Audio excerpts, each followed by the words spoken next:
Hello, I'm Rachel Gilmore, your least favorite person's least favorite journalist. Welcome to Bubble Pop. This is the weekly live show where we talk about some of the biggest headlines and juiciest news tidbits so you don't have to doom scroll. As you know by now, if you want to support the show, you can do so on Substack, Patreon, YouTube, as well as anywhere you'd like to listen. You can also ask a question while we're live using the super chat function. We always leave about 10 minutes at the end of the episode to turn to audience questions, and we usually have time for some free ones too. So even if you don't have the funds, please don't let that prevent you from participating. Drop those questions in the chat. All right, let's get into it. The NDP are choosing their new leader at a convention this weekend. Now, before your eyes glaze over and you stop listening to me, let me make something very clear for you. You should care about this. Because without a strong progressive voice in the House of Commons, the debates on legislation that will I had that in all caps, so I figured I should go back and say it with emphasis, that will impact your life, have been largely between liberals who are acting more like progressive conservatives and conservatives who are acting more like Maple MAGA. As Althia Raj pointed out in her excellent op-ed this week, which I am going to pull up a little screenshot of for you video listeners, that means really important questions aren't getting the attention that they deserve. Questions about things like the risk of healthcare being privatized, with Alberta leading the charge to destroy this defining Canadian system. Or questions about Bill C-12, which Raj writes is, quote, changing asylum qualifications in ways that are more draconian than in the United States. Or about Carney's promise to expand pharmacare and then not putting new money in the September budget to do that and not negotiating any new pharmacare deals with the provinces despite their interests. I could go on, but I hope you see my point. The NDP serve a very vital role in our democracy. Political conversations with real world impact will suffer because of a lack of a progressive voice holding the government to account. So, who will be tasked with bringing the party back from the brink? That is what we will be finding out this weekend. But that's not all we're going to cover today, because I know that even despite my best efforts to get people to care every time I mention the NDP, a lot of people tune out. So we are also going to mention, and I know it's kind of beating a dead horse at this point, but Poilievre went on Joe Rogan and everyone lost their minds. So the conversation, in my opinion, is kind of more one of media criticism than, still beating that dead horse of Joe Rogan and Poilievre's conversation. We're also going to cover some wild remarks about foreign interference, OpenAI shutting down its video AI app Sora, and Meta and YouTube being held liable in a landmark social media trial. Yeah. A lot has been going on in both the worlds of politics and tech, which is why I brought on guests today who can fuse both topics because they are experts in both. Paris Marx is the host of the podcast Tech Won't Save Us. He's a tech critic, an author, a podcaster, and a fan favorite on this podcast. Supriya Dwivedi is a former senior advisor to former Prime Minister Justin Trudeau. Yeah, we're bringing on the Liberal to bash the NDP, eh? She's worked on a lot of online harms policy, though, so she's a very good voice to have here today. And she's a regular talking head on some very popular shows, but today, she's ours, folks. I am very stoked for today's conversation. Supriya, Paris, welcome to Bubble Pop. Hi. Hello, great to be back. I'm so happy to have you guys here. It just feels like hanging out with friends. And isn't that all podcasts really are? Excuses in this capitalist world to still have friends.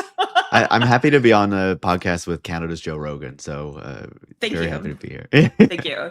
Yeah. I feel like Joe kind of like has this redhead energy in a weird way, which I don't know how to explain. Interesting. No, before he lost his hair. Yeah. I feel like it's just because us redheads go pink really easily, and he's like always very red and like tomatoey. So anyway, that's a weird thing to start this off with. So let's move to some better analysis, maybe, because we need to talk about the NDP leadership race. We're gonna have a new leader at the end of this weekend for the NDP. What are your predictions? What do you guys think is gonna happen? Maybe I'll start with Paris. What do you think? I've heard good things about this guy Don Davies. I think he might. I obviously have no insider information other than some Avi Lewis people getting mad at me from time to time. But Say more. What? just I don't know. It's the odd stuff. Anyway, you aren't a vocal enough supporter, Paris. Yeah, apparently. So I don't know. I guess everyone is basically saying that they think Avi Lewis is going to take it. It looks like it's between Avi Lewis and Heather McPherson, but obviously Avi has raised a ton of money and whatnot. So it looks like he will probably be the leader. What that is going to mean tangibly, I guess we'll have to see. People know that he has, a certainly more radical policy program than, many of the other people who are running against him. It doesn't look like that he's going to be going for a seat very shortly. So how, his kind of interaction with the political system is going to look, I think will be interesting to see in the future. And of course, also, if he does win it, which seat he ends up trying to run in, because we know he's tried to run in seats in the past and failed to win. And especially at a point where we have like the NDP at a real kind of nadir in support, 6 MPs now, likely 5 in the coming weeks. Even if he runs for a seat, is he likely to win that seat?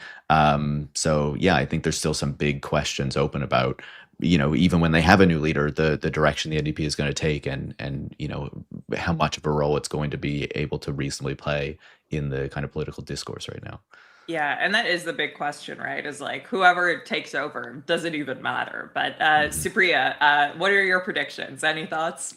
Yeah, I mean, I don't really have a ton of profound commentary beyond what Paris already sort of addressed, because everything that I'm sort of hearing is somewhat the same, right? Avi Lewis seems to be Avi Lewis. Avi Lewis is. I think so. Yeah, right. Okay, I got it wrong. All right. No. I actually don't even know. I don't know. Yeah. Well, sorry, Paris. What did you say? Did you say Avi or Avi? I don't even remember. Yeah, I don't. I think it's Avi. Anyway, I feel like if you want to be like an Anglophile, like Mark Carney's probably going to say Avi, but you could also say Avi. I just must be an Anglophile. Yeah. Yeah. Or a Carney fan, with your cup of tea. Yeah, that too. Yeah. That's you though, right? Yeah. So all this to say, I think if he doesn't take it on first ballot, I think there's a reasonable path for Heather McPherson, but all the caveats I think that Paris raised are true. Aside from the fact that they're are likely to go down from a minivan party to a regular old car party, like a sedan, with Alexandre Boulris likely in the coming weeks to step down to run provincially in Quebec. What kind of difference they can make, remains to be seen. And I don't want to belittle the fact that you do need progressive voices in Parliament, of course. And I know we'll touch on that a little bit more in depth later on. But the other big thing for me is that what's his French like, man? What's Heather's French like? Yeah. What is any of their French like? And I think, to off the jump to sort of limit yourself in that way, and that's not to say he can't learn. Of course you can. And of course French can improve as long as there's a reasonable effort made. Looking at you, Air Canada CEO. It for sure can be done, but it just strikes me as an uphill battle on top of an uphill battle. You know what I mean? Yeah. Yeah, 100%. And I think there's a real, there's a distinction between whether, the importance of having a progressive voice in the House and the reality of the cards that the NDP actually have to be that progressive voice. No matter who leads it, right now, they don't have that voice in, they're missing from question period. They're not allowed voice. The time that's allocated to them to hold the government to account is extremely minimal. They can't really make a difference on, committees. It's really, they're really missing. And those were for those of you who aren't as inside baseball as, perhaps me and Supriya more so than Paris, you're less of a nerd on this specific stuff. But I'm not looking at National News Watch every day or anything. Yeah. But the fact that you know what it is puts you in a category. That's just you talked to me about it everyone enough, on Parliament Hill checks. But But no, like committees are where a lot of really important work gets done in terms of like the nitty gritty of our legislation. So the fact that there's like no NDP voice there, that is actually huge. So I did want to ask you guys, like, you know, I don't know if I even want to spend that long on this, but like, what did you make of the NDP leadership race? Do you have any thoughts on it? If you don't, we could just blaze over this and move to the challenges that lie ahead. I mean, I can start us off here. Like, I don't want to be rude, and I understand that you kind of couched me as the liberal to bash the NDP. Yeah, sorry. But like, no, but like I'm going to be critical too, so it's fine. Yeah. Like, again, I'm going to come back to the French thing, because like the French debate in particular, I thought was just like, I'm like, well, what are we even doing here, right? Like, what is happening? And I think it's like indicative of the state of the party that it wasn't really an exciting race. And that's not to say that like individual candidates didn't have like meaningful or substantive things to say. I thought Rob Ashton had a ton of really interesting stuff to say. Like, I think Avi's rollout of some of his stuff has been very interesting to watch. But it just, I guess, didn't garner the kind of just grassroots sort of rah excitement that maybe it's like I'm old, like, and I'm disappointed that there wasn't, you know what I mean? I'm like, in my day, there would have been more of a progress, but maybe that's not true. I don't know. Maybe I'm being unfair. Like, I just felt like there was a lack of like enthusiasm, I guess. No, I think you're definitely right on with that. Paris, what about you? What do you think? Yeah, I largely agree, right? And, you know, I'm someone who is more likely to support the NDP. I don't consider myself an NDP or anything like that, but I'd be more likely to vote for them. As some of my friends give me a harsh time for last election, I did not, but, you know, that's a matter of my riding, right? But I think I would pick up on a few things, right? I think on the French part of things, I think it's quite notable, actually, that, like, you know, the NDP used to be so huge in Quebec, and now they can't even like run a French speaking candidate in their leadership race. Like, it's kind of wild to me, right? And they're about to lose their only Quebec MP. Like, that is just a signal of like how far this party has moved, or how far this party has declined in the past number of years. But then the other piece of it is like, you know, there has not been a lot of excitement. There has not been a lot of attention paid to this race. In part, that is because there are bigger events that people are paying attention to that, you know, are happening, right? With Donald Trump and, you know, the question of like what's happening in the world. We have a war going on in Iran now, not to mention the genocide in Gaza that's been playing out for years. Like, there's a lot of things that, you know, that are happening in the world. And so it's not entirely surprising that people are not paying attention to the leadership race of a party that has, you know, 5 MPs, right? But then the other piece of that, like the flip side of that, is part of me wonders, like, if they had done more, could they have tried to change that, right? Could they have tried to make a bigger difference? Like, in my mind, I go back to, and this is some years ago now, but, you know, when Elizabeth May was like the lone Green MP, I know she still is now, but there was a moment where like she still had like a big impact on the discourse. Like, people were paying attention to what she had to say, you know, all those sorts of things. And it's like, she was one MP. She certainly didn't have representation on committees or anything like that.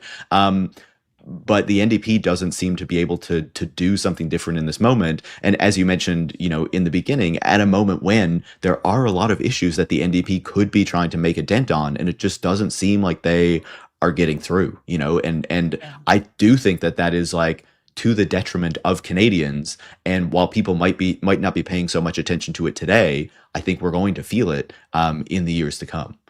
Yeah. And I think it's such an interesting discussion that I will move on from, but I, you know, I just find it fascinating. Like, it's kind of a chicken or egg thing too. Like, is the NDP not getting coverage because they're irrelevant, or are they irrelevant because they're not getting coverage? And, you know, it's such a tough thing to know. And it's, you know, which brings us to, you know, like, what are the challenges that do lie ahead for whoever pulls this off? Like, how do you bring this party back from the brink at a time when Carney is more popular than ever?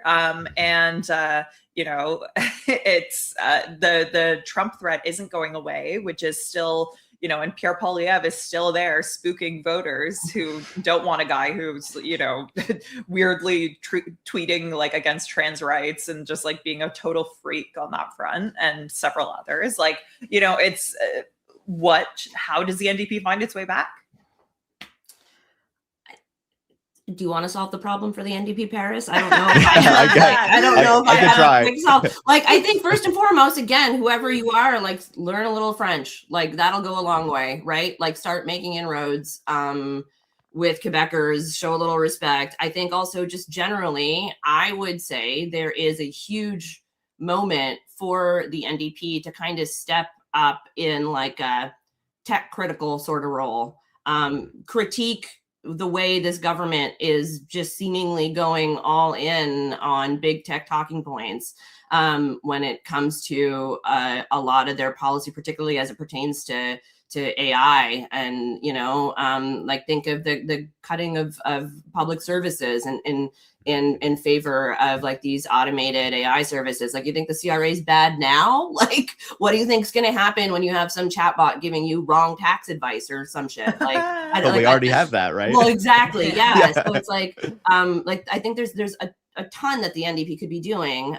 It's just the question is, to your point, like, if you are, when Alexandre Bourris leaves and there's only like 5 of them left, like, how do you make that noise? And if the leader, if it is Avi and he doesn't have a seat, like, you're not even getting those QP clips. And I'm not saying that's the end all be all, but again, if it is Mr. Lewis and he is yet to win a seat anywhere, it does question just like the winnability prospects of the NDP. And if I'm a progressive voter and I'm scared of Per Poilievre, like, do I park my vote with the NDP if their leader can't even win a seat? Like, I don't know.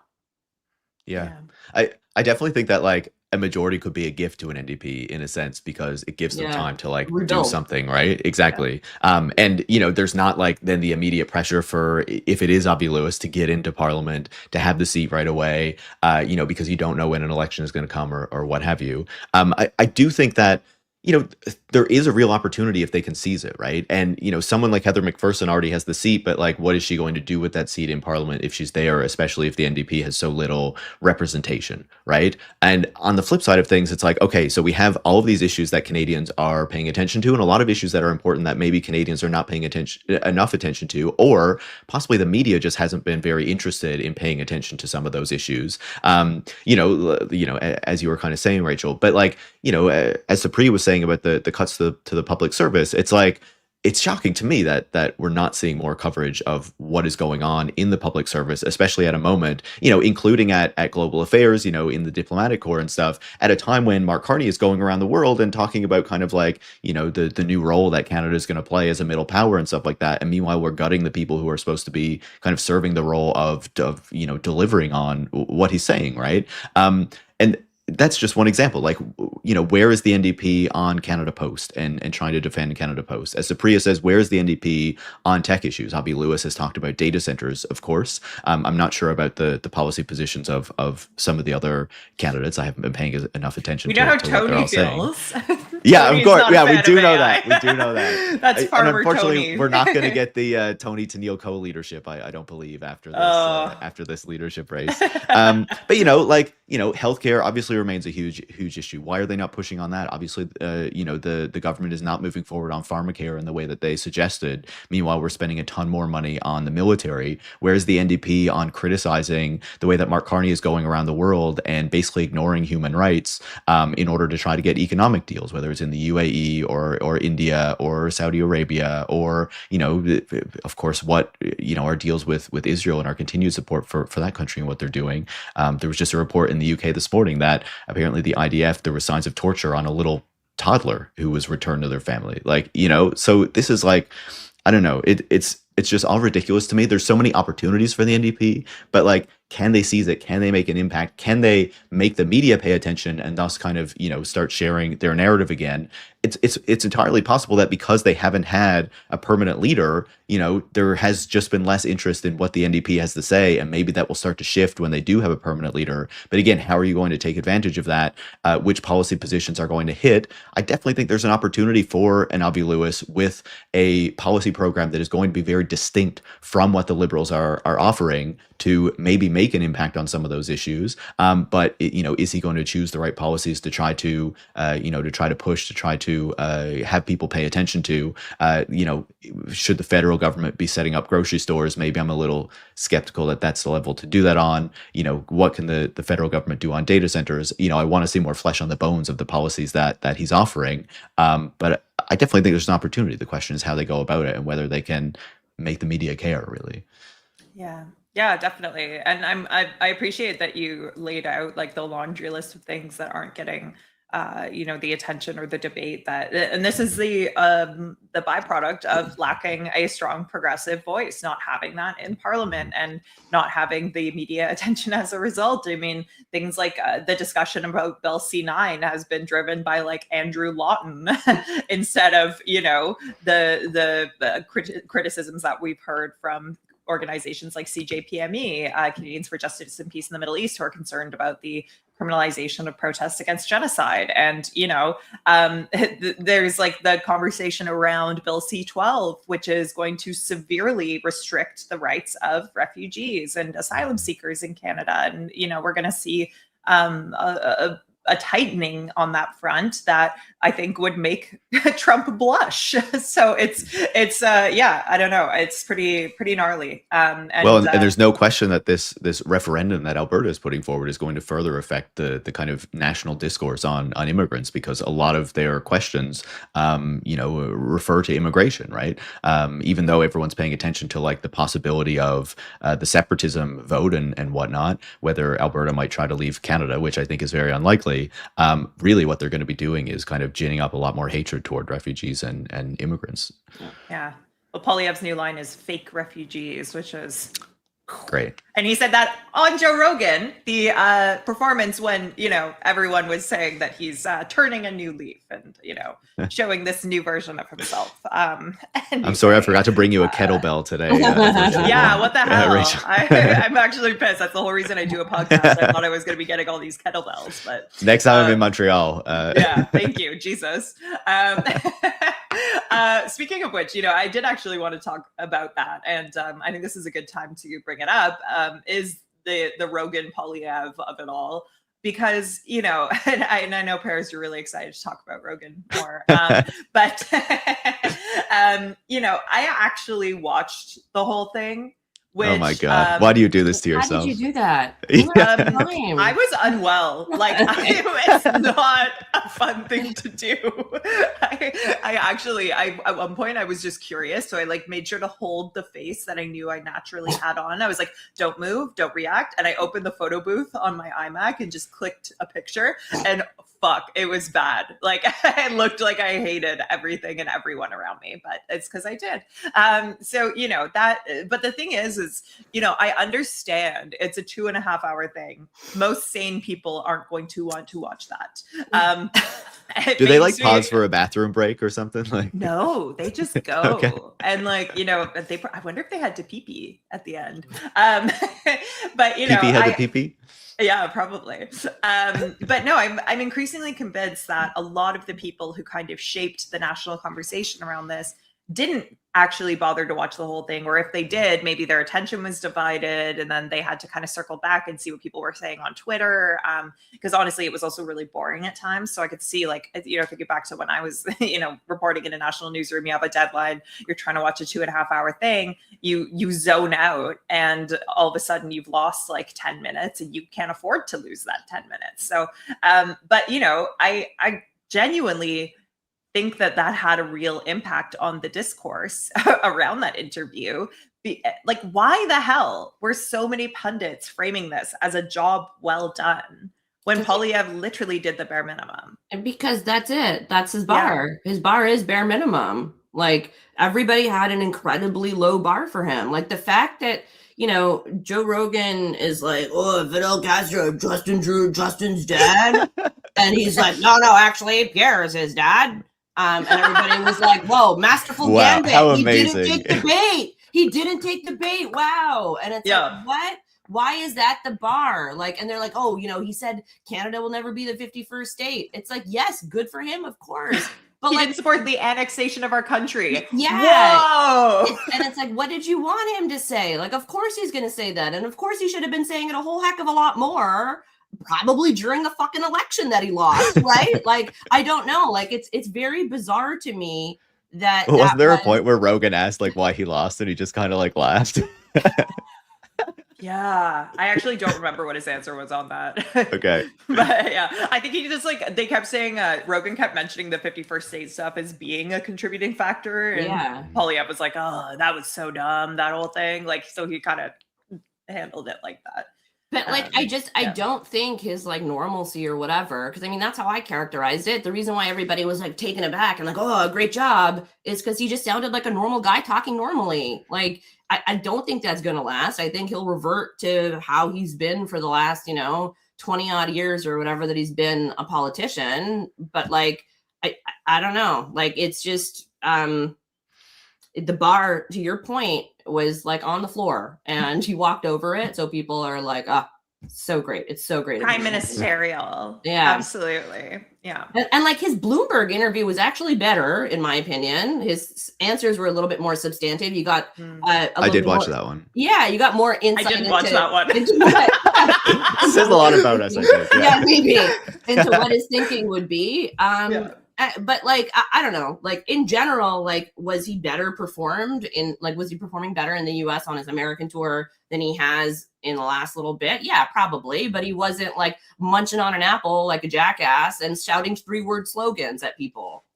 But he was laughing about the fact that he did that. It's just like, these are the things that also like weren't necessarily clipped by, things like Trending Politics, which is a new Clipper account. And the person who's the editor of it worked for Pierre Poilievre right up until she became the editor of it. And she's tied to that person. There was an announcement that she joined Mobilize Media, which is just Jeff Ballingall of Canada Proud fame's firm. So, it's just like, I feel like people need to be aware of like who is cutting the clips that they're basing their opinions on and what kind of narrative they might be looking to drive. Because like, yeah, they're not going to cut the clip of Poilievre agreeing with Joe Rogan that the COVID mandates are ridiculous. Poilievre literally used the word ridiculous in response. Like he agreed with him. He agreed with Joe Rogan about misinformation about people using MAID, medical assistance in dying, for seasonal depression. That's not happening. Like, it's just the amount of disinformation and misinformation that was spread just because Poilievre didn't bother to push back. Bait he did take because he explicitly agreed with things that would leave people. You didn't expect him to push back. Like, why would he push back? You know, I know, I mean? But it's just but it's like, that's not a new Pierre to me, is the thing. Oh, sure, like, sure. Okay. And I feel like, and if our bar is that, we reached a point where we thought maybe he would be chill, I guess, with the annexation of Canada, and now all of a sudden he's not giving that vibe, like that, it's like we let him swing here, and then just because he inched like 2 inches back doesn't mean that he's all of a sudden this different dude. It's blowing my mind. And I just feel like it's kind of malpractice on the part of the media, because at the end of the day, like, trans people are still getting hurt. He's posting today, sharing J.K. Rowling's tweet about Iman Khalif, who isn't even trans, celebrating the IOC decision to ban trans athletes. And it's just like, I don't understand what the hell we're doing here, because every time a pundit goes on air and says that, he's doing this rebrand, and you see him continually attacking trans people and their basic human rights, which are enshrined in our laws, like, I don't see how that's not an abdication of your responsibility. So again, Rachel, I don't disagree, but like, I know, this can't surprise you. Like, the media ignored all of his stuff until he started plummeting in the polls, right? Like, everybody was like the main consensus after that Apple video came out was like, nobody's gonna care that he's a jerk because people don't care. People aren't gonna care about that. And then all of a sudden, people did fucking care, because they're like, oh, who is this jerk? You know what I mean? So it's like, there has been an abdication of responsibility, because there is this notion of, because he is not just the leader of the official opposition, but like the leader of, and no shade to the NDP or the Bloc here, but like one of only two parties that's ever really in contention to form government, right? So there's like an automatic sense of like normalcy that he gets, and like sane washing and normal washing that he gets.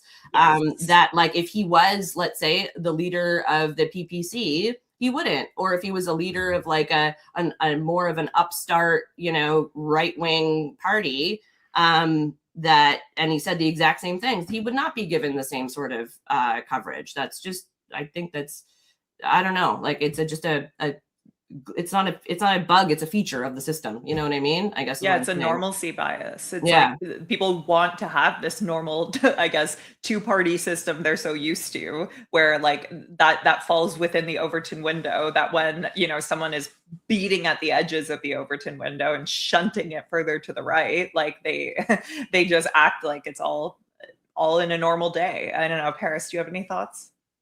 Yeah, I think I would just add that, obviously Pierre Poilievre's leadership was in part an attempt to kind of euthanize the PPC, right? And to bring those ideas into the Conservative Party itself and represent them more. And certainly we've seen that with his leadership. And, in a sense, Canada is not unique in this sense. We've seen this in a lot of kind of Western countries, a lot of our allies where the political right has gone more to the right, has gotten more extreme and is doing the types of things that Poilievre is doing. And he's kind of brought that brand or kind of revitalize that brand of right-wing politics in Canada. On the Rogan interview and stuff, obviously I didn't really care about it, and I was wondering why the media was obsessed with talking about it like constantly.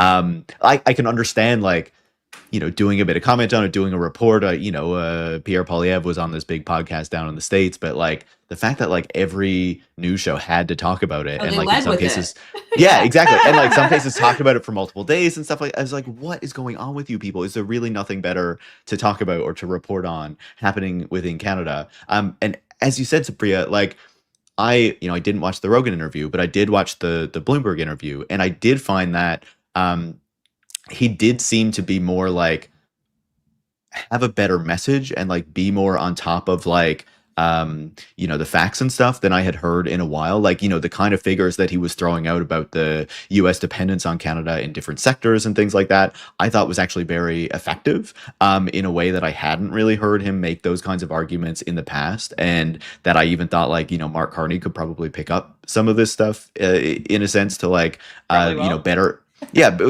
like to better make the argument for, why, the US needs to depend on Canada, why Canada should get a good deal, what can be done against the US, if there was any kind of fudging in the numbers on Poilievre's case, I don't know, because I didn't look into it too closely, but, I did think that he was more effective than we have seen him be in a while. But that doesn't mean that he's not still like kind of nuts sometimes, right? As he's given these speeches, even beyond the Rogan interview, as he's given these speeches in the US and in Germany and in the UK, I believe recently, like he said some totally wild shit in those speeches as well. Like I think it was when he was in the UK, he was talking about Robin Hood and how Robin Hood is like, not the Marxist that he's been portrayed as, but was actually against the tax man or something like that. And it's like, he's still crazy, right? Like, yeah. Yeah, it's almost like, I guess he's putting his best foot forward, but it doesn't mean he still doesn't have that other foot. Sure. Yeah. Okay. Speaking of absurd shit, Supriya. Yeah. You had a piece in the National Yeah. Sometimes I have some decent transitions.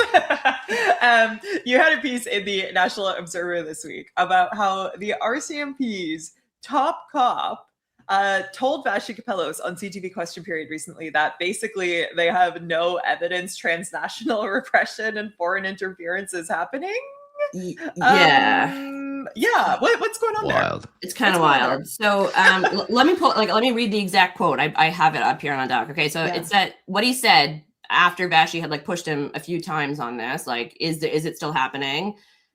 I'm saying that based on the totality of the files that we have on foreign interference or transnational repression, what we have in our holdings is we have people that are intimidating people, harassing people, but connecting the dots to a foreign entity, regardless of the country, emphasis mine, we don't have that, regardless of the country. So he's not even just saying India isn't interfering or doing transnational repression anymore. He's saying all countries just magically stopped.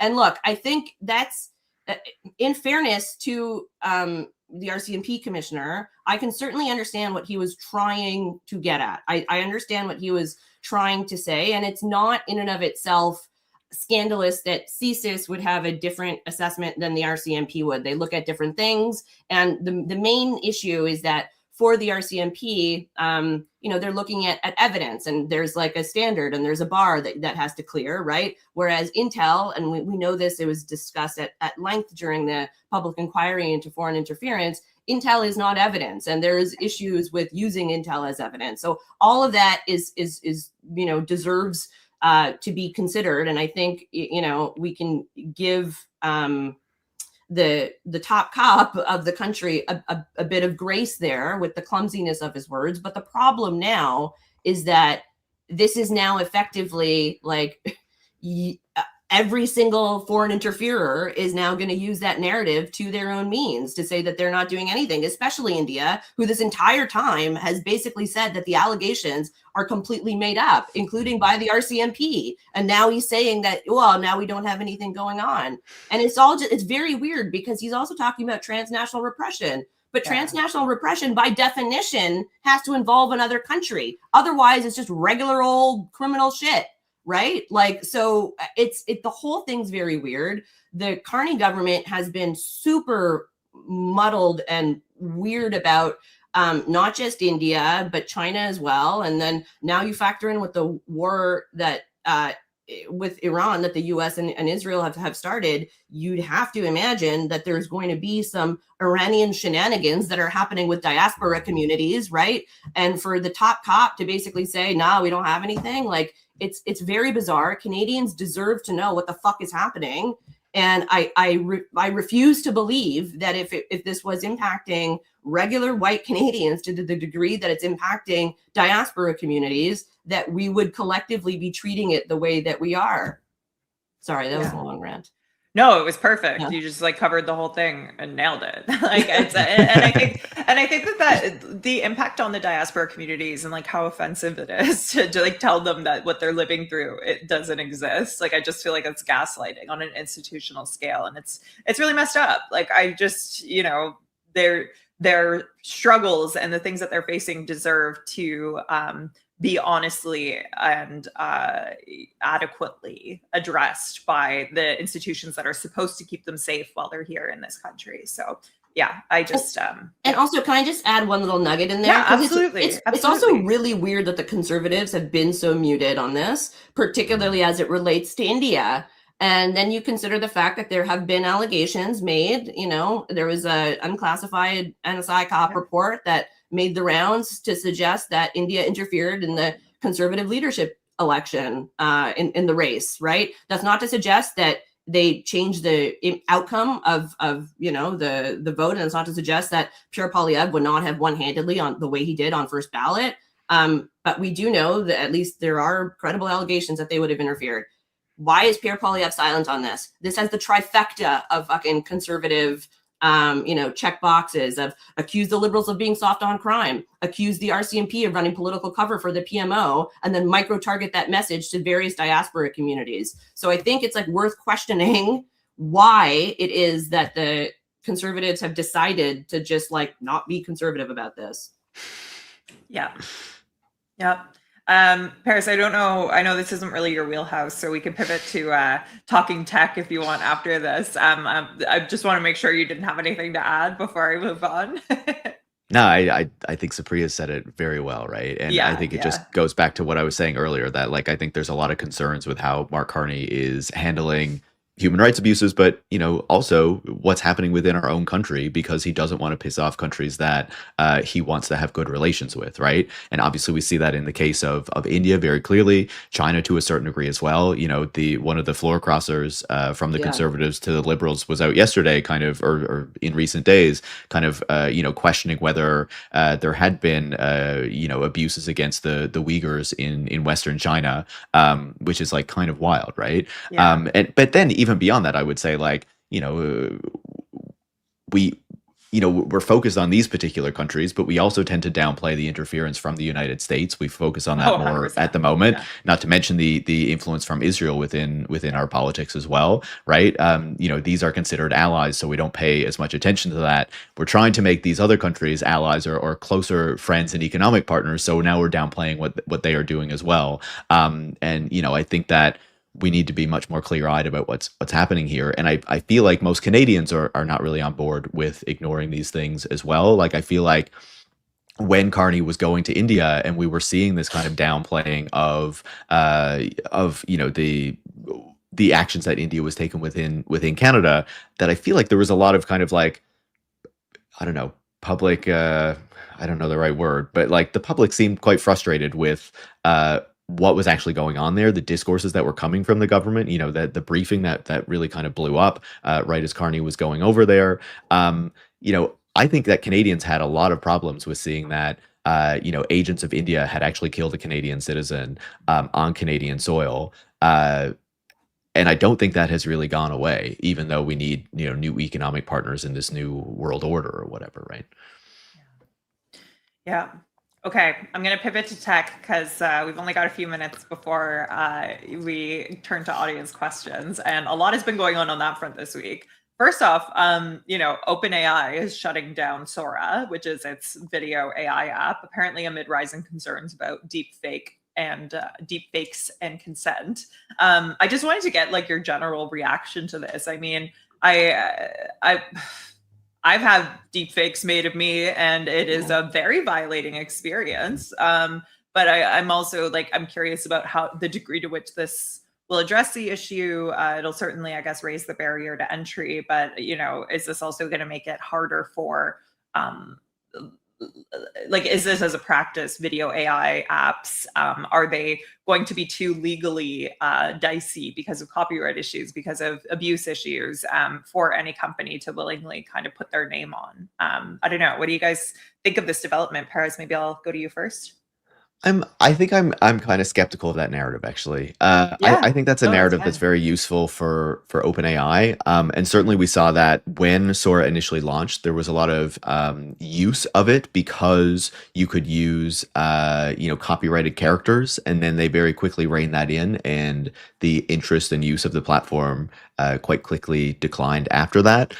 Yes, there is concern around deepfakes. There is concern around the use of copyrighted characters and kind of the legal liability that can come with that. Certainly, that's part of what the deal with Disney tried to address. A deal that is now basically dead. So sure, that is there, right? But the reality is that if we're certainly talking about like explicit deepfakes and things like that, I'm not sure that Sora was the tool that most people would have been using for that kind of a practice. For me, I think what they don't want to say, which is the reason why we're hearing that it's legal liability, it's about copyright, it's about deepfakes, is that Sora was incredibly expensive to run. Yep. It was costing them a load of money. And they are not making any money. They are, in fact, losing money hand over fist. And we're in a period now where they are trying to figure out how they are going to try to turn that around. And certainly the war in Iran and the pressures on energy prices and semiconductors, all that kind of stuff is just kind of putting that more into the forefront. So we saw them ditch Sora. We saw them ditch another product. They said they're not going to make the kind of like erotic chatbots anymore just the other day. So yeah, to me, it's much more of a cost thing. Like, this company does Yeah. not have a business model that makes sense.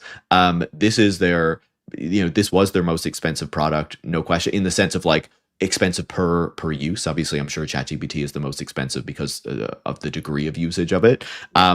but they need to cut costs, right? And they also need to make more money. So they're bringing in ads in the ChatGPT, which is something they're in the process of doing right now. And they're also looking at where they can kind of cut the fat. And I think Sora was an obvious place where certainly I'm sure they would love to have a video generator that everyone is using that they're making money off of, but they can't really support that right now. And so, yeah, I think that's the real reason why that tool is gone. That's 100% right. I think the fact that you're hearing this stuff about, liability, it's pushed for a reason, because otherwise, if more people paid attention to what Paris just said, then it would bring into question just the the viability of the company, I think, long term. And it just the liability would still be there with ChatGPT, with DALL-E, like with the image generator and stuff. So it doesn't really fit for me. Exactly. Wait, it's about money? It's all about money? What the hell? I thought it was about ethics and they were doing the right thing. Just kidding. And I don't think we should sleep on the added pressures that the war with Iran is going to do for parts that you need. There was one early infographic when the strikes had first occurred of what each Gulf country was known for exporting, or what and helium was one of them. I forget which country it was. And somebody was like, oh, so what? We're not going to get balloons? And I was like, you idiot. Is that what you fucking think helium's used for? And it was just so it's it's obviously it's used in a bunch of stuff that these companies need. And it's okay.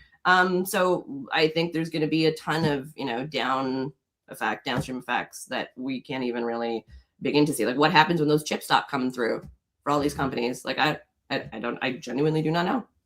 Sounds like a pop, but Interesting. And, it's not the only, big tech trouble that we're seeing lately. Obviously, we just saw a big decision in Los Angeles. A jury there found that Meta and YouTube were liable. And let me just pull this up for our video watchers. Were liable in a trial that dealt with social media addiction. They found specifically that the companies were designed to addict young users without worrying about their well-being. Frances Haugen might have something to say about that. This case apparently, the company now has to pay millions in damages to the young woman at the center of it. And obviously, they're going to look at their options for appealing the decision. But this case could influence the outcome of thousands of similar cases. And Supriya, I know you did a lot of work on this file. So I wanted to just get your reaction to this decision. I'm seeing some mixed stuff online, but I don't know if it's just because of certain voices who have feelings about free speech relative to the internet. But blah blah blah. Yeah. But Supriya, what are your thoughts on this? So just to give folks a little bit of background, I think it's worth also noting that the last few weeks, there have been a couple of other judgments that are really important to take into context. There was one in New Mexico that basically established that Meta's platforms aren't safe for children, and the design essentially effectively enabled the exploitation of children. That ended up with a pretty large civil penalty as well, in the tune of $375 million or something like that. And then a few weeks prior to that, this is where it's really interesting for nerds out there. But Delaware, a court ruled that the insurance companies for Meta don't actually have a duty to defend Meta or cover its costs in these lawsuits that are playing out, particularly in California, because under California state law, if a company is causing harm through what's defined as intentional acts rather than just, it being an accident or something, then the insurer has no obligation legally to defend that company. And because now these trials or these judgments have brought forward this notion of intentional action, of designing your products specifically so that they cause harm, now you've got insurers off the hook for paying for it. So it's I think the entire legal landscape right now is kind of shifting underneath us, and where these companies like Meta have gotten off in the last little bit is by using this free speech stuff. But this lawsuit was not about content. It was not about speech. It was specifically the design of their products. It was intentionally designing your products so that you could then cause harm, even to children, right? And I think for a lot of folks out there that are on the side of like, well, this is really just about censorship, it's like, well, we should always be careful, right, about censorship. I'm not going to deny that. And we should always, of course, fight for freedom of expression. But there's no right to design a product that's going to bombard children with self-harm content, right? And this is something that I think Canada is lagging, in terms of our peer jurisdictions. And I'm not going to sit here and pretend that the UK has done it all right. I think a lot of the stuff that they've done is batshit crazy. I think they proposed a lot of stuff that goes way too far. But the core reason why the UK kind of had the wake up moment that they did years and years ago, way before we did, is because of the notion of Instagram in particular was the case of harming a young girl. There was a young girl named Molly. She was 14 years old. And the algorithm figured out that Molly was depressed. So what did the algorithm do? It started fucking pummeling that little girl with self-harm content. And she took her own life. And the coroner in the UK established that the algorithms have essentially played like a causal role in her death. And this caused like, a wake up kind of societal moment for all of them to be like, and this was a Tory government that had first passed it, right? So, they got to where they are. But in here, we just can't get our act together. And I think that's bad. But I've talked for long enough. So now you go, Paris. No, it was all very important words. So talk away. No, but Paris, yeah. I think what you're saying is like why it pisses me off so much to like see these people who, as soon as a case like this comes out or as soon as some like proposed legislation come out, they start talking about free speech. And it's like, do you really not care about the impacts that these platforms are having on people, the way that these companies are designing these products intentionally to try to drive engagement, not caring about the broader ramifications, the broader effects that they are having on the people who are using them? That can be young people, but it can also be people of any age, right? It's not just youths, it's not just people under 16 years of age. And to me, like, these people who throw out these free speech arguments, they like to present themselves as being very critical of the tech industry, but they very often do the job of defending the tech industry from accountability for what they're actually doing. And I think we really need to start waking up to that and really shifting the discourse that we have on these tech platforms, on the kind of activism that happens around it, on the way that we see policy and those sorts of questions, right? The Trudeau government was actually doing good work and moving forward on these sorts of things, and unfortunately we've seen a reversal on that, under Mark Carney. And so I would just add, on this, on particular, what we're seeing in the US in particular, I do think it's an important development, especially because we do have thousands of more cases working their way through the system with a similar lens. And part of the reason why this case worked, as Supriya was saying, is that it didn't focus on the content, right? It didn't focus on what the platforms were serving up, because in the United States, they have a law called Section 230 that makes that like a very difficult kind of terrain to do legal work, because it effectively lets the platforms off the hook for that. And there's a lot of debate as to whether that should still be the case. But, for the moment, that's kind of like parked, right? But because it focused on design, that meant that, these are like intentional decisions that platforms are making to make their platforms work in a certain way. And this is actively causing harm to people, right? They're actively making these decisions. And this is not something new. This is something people have been reported on. Researchers have been doing work on for a very long time. We've known this for a long time. And it's about time that they start to feel the accountability for what they are doing. Maybe the other kind of wrinkle I would add to it is on the policy front, right? What is this going to mean for policy on tech platforms moving forward? I should mention, you noted, and as many of the stories note, this was particularly against Meta and YouTube, but Snapchat, TikTok, and I believe one other were also involved in this. They just settled before, it kind of went to trial, right? So that's why they're not included in all these stories. But if we think on the policy level, we have been having these discussions for the past couple of years, really because of what has been happening in Australia about whether we need an age limit on social media, right? Whether it's going to be 16 years old or whatever. There's already, sort of an age limit of 13, but it's pretty easy to get around. A lot of people tend to forget that, I feel like. And kind of the argument has been, okay, you know, these platforms can be really harmful for young people. You know, they're serving up this content that can make them feel really bad about themselves, especially young girls. And so if we just put an age limit on it, you know, then when people reach a certain age, they can start to use these platforms safely, or, you know, being aware of what's happening. And I think kind of part of the value of these cases is to really push back on this notion that the age limit is what we need, or the right way to respond to this, because I would argue that these harms can affect everybody across society. And what we really need to look at is, you know, the design decisions, the way that they're doing algorithmic amplification of content, of different posts, you know, kind of the incentives that are driving the design of the platform in the first place, that affects absolutely everybody, not just people under 16 years of age. And I think that we are already seeing movements in that direction. Certainly, you know, the UK and European governments are talking about it. The e-safety commissioner in Australia is talking about it, even though they moved forward with the age limit. The age limit was something that came more from the politicians down there, and less so from the e-safety commissioner, who was looking more at design,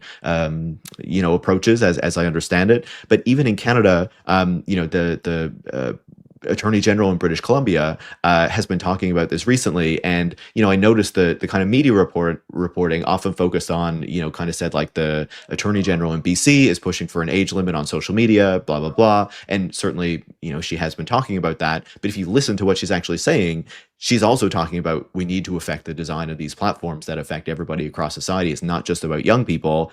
And I would hope that that comes much more to the fore, especially as we're having the government talking about some new kind of online harms bill or what have you. What that is going to look like, it's very hard to say. And certainly we haven't been getting a lot from Mark Miller on what the government's approach is going to be. But yeah, I think that is it's a harder challenge to start looking at how the platforms are designed than to just say, oh, let's put a higher age limit on the use of these things and make that age limit more strict. But ultimately, I think this is the way that we're going to have to go.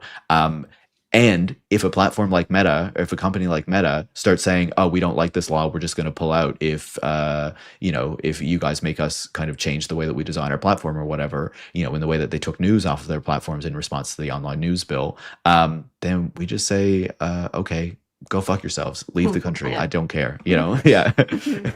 Also, like they're not going to do that because they are subject to a duty to act responsibly in other jurisdictions, right?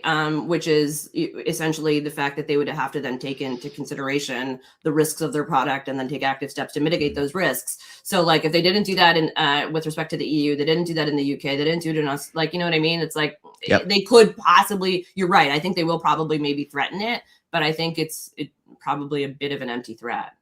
Yeah. So let's see.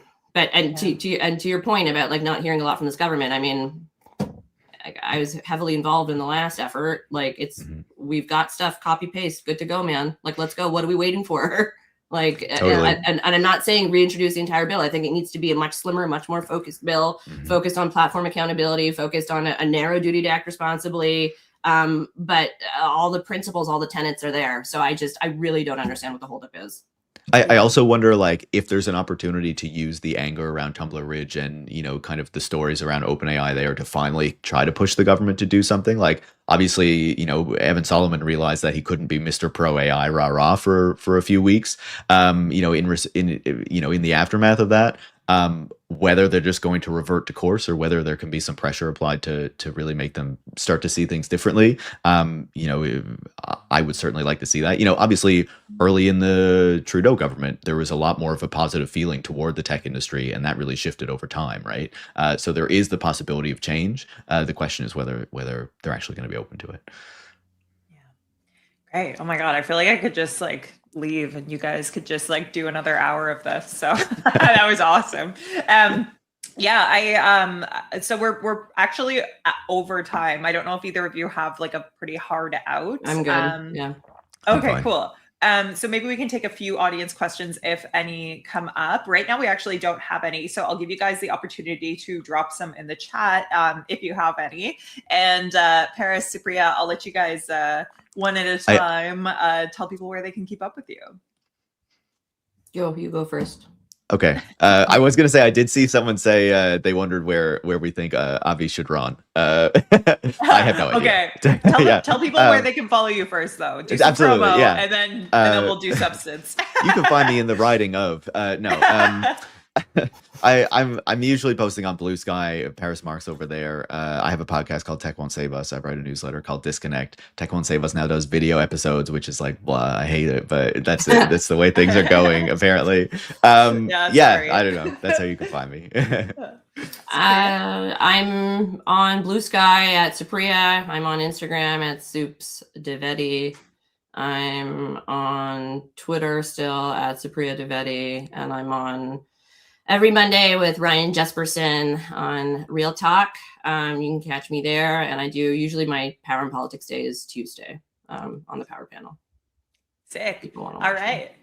Paris, you want to take a crack at where Avi should run? I don't know where it is to pull it up, but I literally have no idea. I don't know nearly enough about like where NDP support is and all that kind of stuff. He clearly shouldn't run where he's run before because he clearly can't win it. But I would assume that like if he is really determined to get into parliament quickly, it's like asking somebody to step aside and let him run in their seat is kind of the way it would go. But in terms of like whether there's a clear seat where he should run, where he actually has a chance, I don't have nearly the knowledge. I saw somebody say that like there's going to be a by-election in the Beaches, I think, and maybe he should run there, but that just seems ridiculous to me. Yeah, exactly. Yeah, like I don't really get that. He's not from there. He doesn't have roots there. Obviously, Pierre Poilievre went to some random part of Alberta, but yeah, I don't really know. Yeah. Supriya, I don't know if you have any thoughts. I mean, anywhere but Quebec. Like, I don't know. You can't speak French. So, like, I will say his French is better than anyone else's, but the standard is gibberish. That's so, like the bar we're setting for Pierre Poilievre on like exactly. changing. Yeah. No. I mean, I'll say in terms of like where he's run in the past, my understanding is he ran in the riding that he lived in, which the NDP, his argument is that the NDP's never won there. And so he just like ran on principle and like never really expected to win, I guess. I don't know if that's a compelling argument for people, but that's the one that he presents.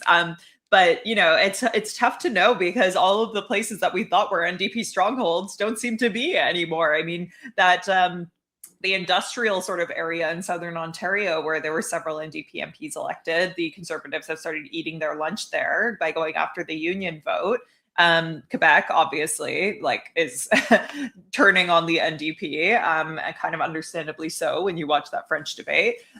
There's the BC ridings, a lot of vote splitting happened there where people thought that voting strategically meant voting for the Liberal candidate, even though their riding had been NDP historically. So his best bet, though, is probably somewhere in BC, isn't it? Yeah, like, I would imagine. I think that's just where his roots like are. Vancouver Island or something, or like downtown Vancouver. Yeah, and then especially considering, like, let's say there is, the pipeline stuff starts moving along, and all of a sudden, the Carney government is falling out of favor with progressives that, don't want to see the orca population decimated or whatever. All of a sudden, NDP starts to look a little bit better in BC, I don't know. Haven't you heard they're killer whales? Maybe we should do something. Yeah.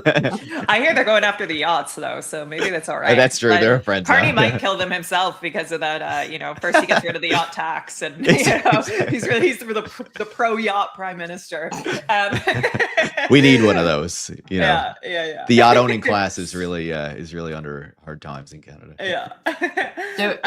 There's a question here that I think I could answer. If that's the question is Carney's hesitation to go after these algorithms as Trump would go to the mat for his tech donors in trade negotiations. Is there a way around this? I mean, there is. It's like to have a backbone and to stand up for what you sort of believe in. I would also just say, though, the Carney government kind of picks and chooses when they want to use trade as like a foil for not doing something, because in a recently tabled legislation, Bill C-22, it's their redo of part of Bill C-2, which was their Strong Borders Act. It asks for all sorts of nutty things. It basically is asking for these companies like a platform to build a back door for the ability to break encryption. And the thing with encryption is that once you break it, it's broken. It's just not just there for the good guys, it's there for everybody. And what happened in the UK when they did that was that there was a critical mass of US, House and Senate Republicans, as well as a bunch of White House officials that were basically like, what the heck are you guys doing? And it stalled trade negotiations. It wasn't until Tulsi Gabbard basically stepped in and gave the UK an ultimatum, and then the UK pulled back on their silly, backdoor encryption stuff, and it went forward. So if the Carney government goes through with this, we should expect to be treated exactly the way the UK was.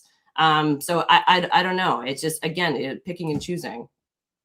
Yeah, I think we've seen that. We kind of saw that very clearly on the digital services tax, right? It was positioned as like, and I certainly contributed to this, that like, he gave in to pressure from Trump. But it also seemed pretty clear that he wanted to ditch that anyway, to kind of keep the tech industry happy. I would also say that maybe this is another place where the NDP has an opportunity. The NDP was against NAFTA back in the day, if we think back to it. Maybe there's room for a party to say, maybe there's a world without, a free trade agreement with the United States, what that would look like, what that would mean, how maybe there are benefits to not being in this kind of arrangement. I don't know. I don't have a lot of, kind of policy knowledge on the pros and cons of that, but maybe that is a place for them to I mean, maybe. I feel like Carney would like just steamroll through that, though. No, sure, maybe. Yeah. I feel like he would love for the NDP to raise that and then go, "This is how irresponsible it is," or people don't even address it. But at the same time, I feel like a month or two ago there was like an active discussion as to like whether we should be ready to not have an agreement, right? Well, even and I if feel we like have an agreement, what good is it if this guy constantly Exactly. goes back on his word, right? So yeah, exactly, yeah. Yeah, we did have one super chat that I'll just quickly pull up from a Crotchy. Says slogan: Carney is turning Canada into a chatbot. So there you go. I think that was one for the potential NDP front runner, because based on the time of when that was dropped, He's certainly trying to turn the government into one. Like I mentioned earlier about the CRA, like the what is it? The Auditor General found that the chatbot they rolled out was giving false information 66% of the time. So it's like, this is great, guys. Yeah. Okay, guys, I think I might wrap things up. There are a few more questions in the chat. I don't know. I feel like we kind of covered most of the general topics, though. Was there anything that stood out to you guys that you really wanted to tackle, or are you feeling satisfied with respect to the questions?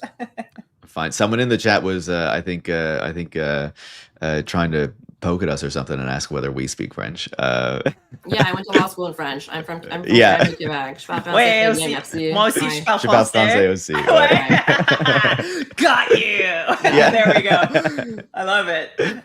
Okay, sick. Well, thank you so much, everyone, for being here. Thank you, Supriya. Thank you, Paris. You guys, it's always fun having you on. I learn a ton from you guys, and also have way too much fun, which is like, it's dangerous. You guys are dangerous to have on. So thank you for your time. Hopefully I'll see you again soon. Thank you.